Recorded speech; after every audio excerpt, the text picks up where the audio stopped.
Huawei est une entreprise chinoise. À l'origine, elle est spécialisée dans les réseaux de télécommunications.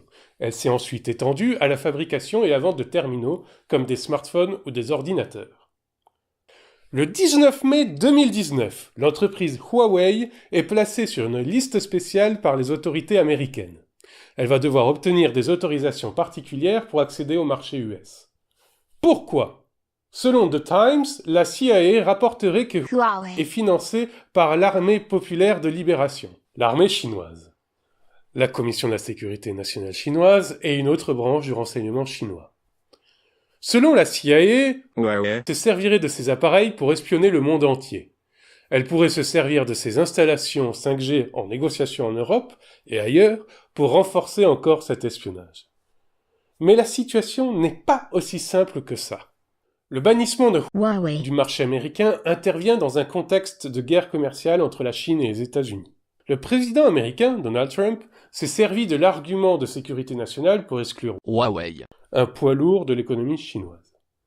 Les Européens réagissent de manière non coordonnée et on ne sait pas aujourd'hui quelles seront les décisions finales sur ce sujet. Les États-Unis ont menacé l'Europe pour faire exclure Huawei, mais sans succès pour l'instant. Sauf que le 23 mai, lors d'une conférence, Donald Trump déclare que Huawei pourrait réintégrer le marché américain à l'issue d'un accord commercial avec la Chine. Ça met un peu à mal l'argument de sécurité nationale. Alors quels sont les risques de ces sanctions pour Huawei ?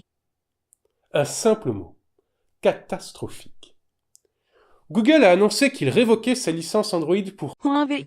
Cela veut dire que les smartphones Android de Huawei ne pourront plus accéder aux services de Google ni aux mises à jour de sécurité faites par Google. Huawei devra entièrement reconstruire un écosystème avec la version open source d'Android. Microsoft a annoncé qu'il coupait les ponts avec Huawei. Les ordinateurs Huawei ne pourront plus avoir Windows préinstallé et ceux déjà vendus n'auront plus de mise à jour, même celles de sécurité. Et la liste continue. Qualcomm, Broadcom, Intel et ARM ont aussi annoncé l'arrêt des relations avec Huawei. Ce qui veut dire que Huawei n'a plus accès aux principaux fabricants de processeurs du monde.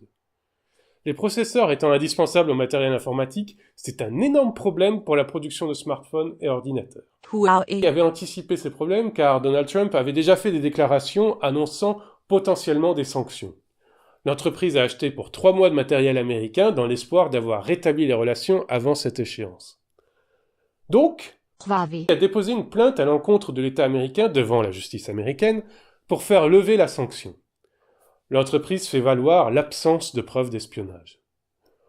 En attendant, le département du commerce américain a créé une licence générale valable 90 jours pour assouplir les restrictions sur les appareils existants. Cela afin d'éviter que les entreprises américaines utilisant du matériel Huawei soient trop pénalisées. Pour ceux qui ont du matériel Huawei et qui s'inquiètent de comment ils pourront continuer à l'utiliser, je reviendrai prochainement dans une de mes vidéos et donnerai des pistes pour s'en sortir au mieux.